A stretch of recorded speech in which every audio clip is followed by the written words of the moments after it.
ஒரு தங்கை வந்து தாயா பணியாற்ற முடியும்னா, நான் தாய் தங்கை பாசம்னு படம் எடுத்தேன். ஆனா ஒரு தங்கையே தாயா, நான் எவ்வளவோ பாசம் எடுத்திருக்கேன். இந்த பெண் பாடும்போது ஐயோ, கடவுள் வந்து திறமையை எங்கே தான் கொடுக்குறாரு, எப்படி கொடுக்குறாரு, என்ன பண்ணுறாரு. நான் மெல்ட்டாகவே ஆகக்கூடாது, உருகவே கூடாது, உணர்ச்சி வசப்படக்கூடாது, அப்படியே எல்லாத்தையும் கண்ட்ரோல் பண்ணிட்டு தான் இந்த நிகழ்ச்சியில் கலந்துக்கணும் அப்படின்னு வந்தேன். ஆனால் இந்த குழந்தை பாடினது என்னை ரொம்ப நிகழ்ச்சி ஆகிடுச்சு. நான் என்னோட முதல் படம் ஒருதலை ராகத்தில் ஒரு பாட்டு பண்ணியிருப்பேன். மறைந்து விட்ட எஸ்பி பாலன் பாடியிருப்பார், இது குழந்தை பாடும் தாலாட்டுன்னு. எல்லாம் அது ஒரு வித்தியாசம். குழந்தை எப்படி தாலாட்டு பாட முடியும்? குழந்தை வந்து குழந்தைக்கு தாய் தான் தாலாட்டு பாடுவா. குழந்தை எப்படி தாலாட்டு பாட முடியும்னு சொல்லத நான் இது குழந்தை பாடும் தாலாட்டு, இது இரவு நேர பூபாலம், இது மேற்கில் தோன்றும் இதயம், இது நதி இல்லாத ஓடம்னு அந்த பாட்டு.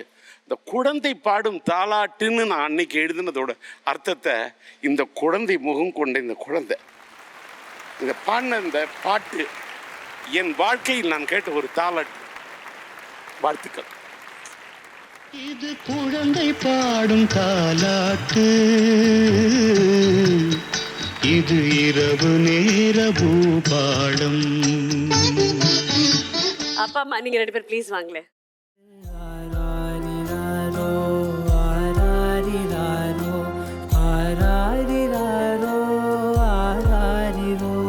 பெற்றோர்களுக்கு ஒரு பெரிய கைத்தட்டல் கொடுங்க.